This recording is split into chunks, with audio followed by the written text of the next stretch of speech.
कि यही मेरा प्रभु है, मुझे इसके सिवा किसी और की जरूरत नहीं है, क्योंकि मैं उस बोध में हूँ, उस स्थिति में हूँ कि इस शरीर से भी सूक्ष्म तक की यात्रा किया जा सकता है। और प्रभु कृपा से मैंने उस सूक्ष्म की यात्रा की। चिंतन हमेशा व्यक्ति को सुखी करता है और चिंता हमेशा दुखी। दुख आप नहीं चाहते हो, दुख आप भी नहीं चाहते हो, सब सुख चाहते हैं। पर मैं कहती हूँ न सुख में जाओ न दुख में जाओ, इन सब के पार एक जोन है आनंद का, जो सिर्फ ईश्वर से ही मिलता है और वो ईश्वर आप में ही समाहित है। निकल जाओ विचारों से, समर्पित कर दो अपने आप को पूरी तरह से, क्योंकि समर्पण में ही आपके जीवन की सच्ची परिभाषा है। समर्पण में ही आपका जीवन है। क्या आप भी उसे समाहित कर लेना चाहते हो? ग्राहकता यदि होगी आप में तो ही ये ऊर्जा आप में काम कर पाएगी। ये गुरु आपके भी हैं, ये गुरु मेरे भी हैं। मैं विश्वास के साथ कह सकती हूँ कि यही मेरा प्रभु है, मुझे इसके सिवा किसी और की जरूरत नहीं है, क्योंकि मैं उस बोध में हूँ, उस स्थिति में हूँ कि इस शरीर से भी सूक्ष्म तक की यात्रा किया जा सकता है। और प्रभु कृपा से मैंने उस सूक्ष्म की यात्रा की। सूक्ष्म है क्या? क्यों उसके पास जाना जरूरी है? क्यों मिलना जरूरी है? ये सारी बातें निरर्थक हो जाएंगी जब तक समझोगे नहीं। सार्थक कब होगी? जब समझोगे क्यों आवश्यक है उससे मिलना। क्योंकि हमारा स्वभाव आनंद है, हम हर पल आनंद के लिए ही तो भटक रहे हैं ना संसार में। हर दिन का प्रयास जो होता है सिर्फ इसीलिए तो होता है ना कि हम सुखी हो सके, हम आनंदित हो सके। और जब आनंद हमारे अंदर ही है, संसार को निभाते हुए जब सार को जीना शुरू करोगे, तब जाकर के सच में आनंद का बोध हो पाएगा। जो बुद्ध को हुआ, जो राधा को हुआ, जो मीरा को हुआ, जो तुलसी को हुआ। तुलसी ने रामचरितमानस ऐसे ही नहीं लिख दिया, वो बोध में गए। बोध में गए तो रामचरितमानस बड़ी पूरी भक्ति है। उसने, तुलसी ने परमात्मा की भक्ति की, और भक्त का एक जो भाव होता है वही रामचरितमानस है। ये भक्त का भाव है, और भक्ति ही आपको पूर्ण करती है।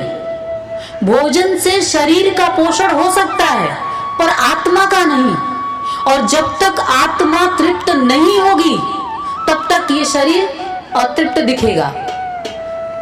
आप देखते हो जब कोई उपलब्ध हो जाता है तो उसकी चमक बढ़ जाती है, उसकी दमक बढ़ जाती है, उसका यश बढ़ जाता है। क्यों? क्या ऐसा कुछ उसमें हो जाता है कि उसके चेहरे की चमक ही बढ़ जाती है? क्योंकि वो आत्मिक रूप से उसका पोषण होने लगता है, इसलिए वो अंदर भी खिल जाता है, बाहर भी खिल जाता है, और उसके खिलने से आप आनंदित होते हो। और हर मनुष्य का ये कर्तव्य है, हर मनुष्य का ये धर्म है कि वो अपने मूल स्वभाव को जान सके और अपने मूल को जान करके अपने से जुड़े लोगों को आनंदित कर सके। ये आपका स्वभाव होना चाहिए। संसार मांग के भी क्या करोगे? पुत्र मिलता है और एक दिन समाप्त भी हो जाता है। यह आवश्यक नहीं है कि आपके जीते जी वो जीवित ही रहे। ये भी हो सकता है कि आपके सामने उसकी मृत्यु हो जाएगी और दुखद पीड़ा होगी। पर हर संबंध में अगर उसे देखना शुरू करोगे तो मर के भी वो नहीं मरेगा, वो प्राण के रूप में, ऊर्जा के रूप में आपके आसपास वो जीवित रहेगा, क्योंकि वो अविनाशी कभी मरता ही नहीं है। हम लोग कोई कथा नहीं सुनाते आपको, हम जीवन की सत्यता की ओर ले जाना चाहते हैं। जीवन का जो सत्य है उसे मानो, उसे समझो। मृत्यु को मिथ्या मानो और मृत्यु को सत्य भी मानो, क्योंकि वो दोनों है। ये जीवन का सत्य है कि मृत्यु होनी है, निश्चित है, होके ही रहेगी। और ये भी सत्य है कि मृत्यु होती ही नहीं है, मृत्यु होती ही नहीं है। अविनाशी को देखोगे तो तुम्हारी मृत्यु कभी नहीं होगी।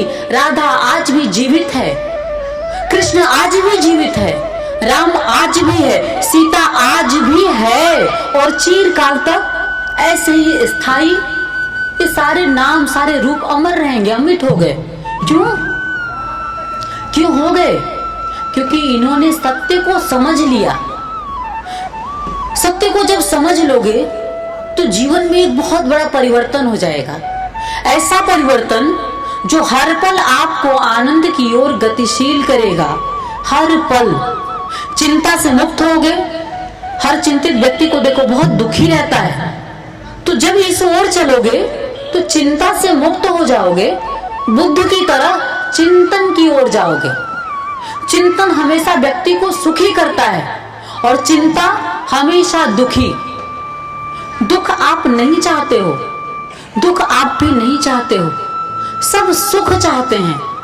पर मैं कहती हूं न सुख में जाओ न दुख में जाओ, इन सब के पार एक जोन है आनंद का, जो सिर्फ ईश्वर से ही मिलता है और वो ईश्वर आप में ही समाहित है।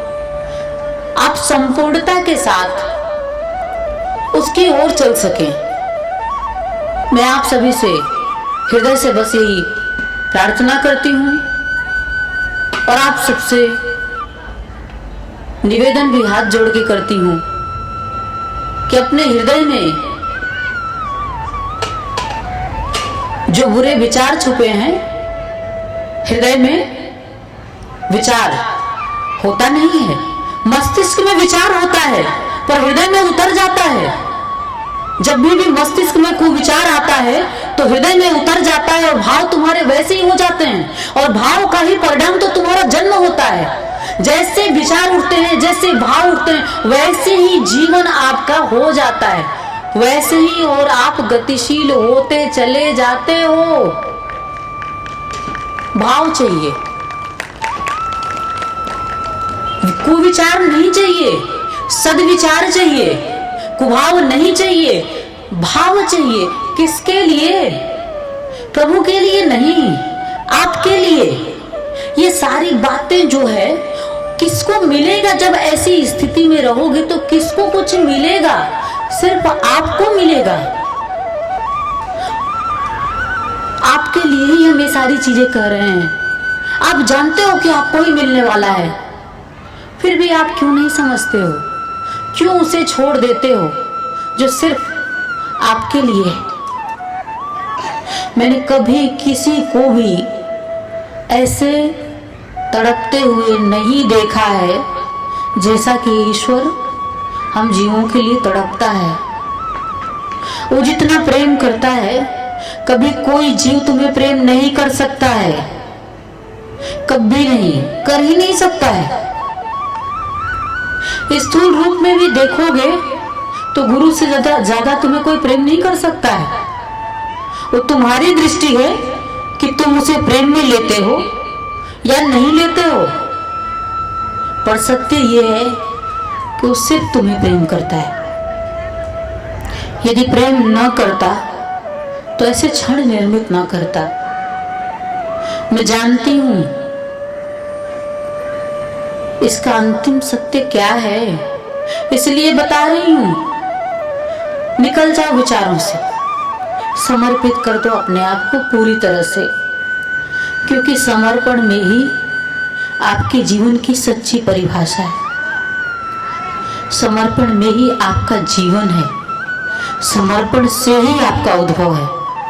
अभी तो आप हो पर आपका कोई अस्तित्व नहीं, अभी तो आप हो पर आपका कोई व्यक्तित्व नहीं, कुछ भी नहीं है।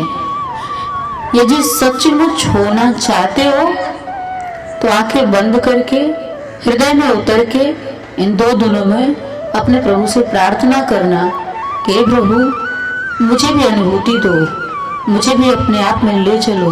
प्रभु जी, मुझ में ऐसी शक्ति दो कि मैं तुम्हारा हो सकूं, मैं तुम्हें देख सकूं, मैं तुम्हें जान सकूं, मैं तुझ में हो सकूं। ऐसे भाव, ऐसे विचार लेकर के आप मेरे प्रभु को सुनिएगा। सिर्फ और सिर्फ प्रभु ही देखने की कोशिश करिएगा, तब आपको तनिक सा कुछ समझ में आ सकेगा।